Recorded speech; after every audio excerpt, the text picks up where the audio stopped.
Piano কিবোর্ডে গেছো, তুমি একটু বলতে পারো কি কি নোট এখানে আছে? এ কিন্তু এ তো এখানে, তুমি সিটা কিভাবে বুঝলে?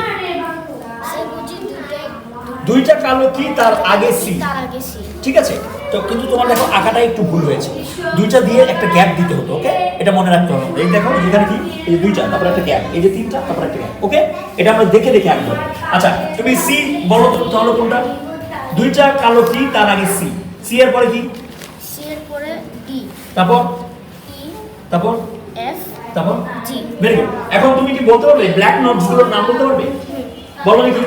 এ, A sharp, very good. B, C, C sharp, D, D sharp, E, F sharp, F, F sharp, G, G sharp. কোন দুইটার শার্প নেই? ই আর বি এর। ই আর বি এর সাথে, কিন্তু আমাদের এখানে তাহলে আঁকাটা একটু ভুল হয়ে গেছে। হ্যাঁ, এটা আমরা দেখে পরের বার দেখে দেখে আঁকবো এরকম, okay? Very good, high five.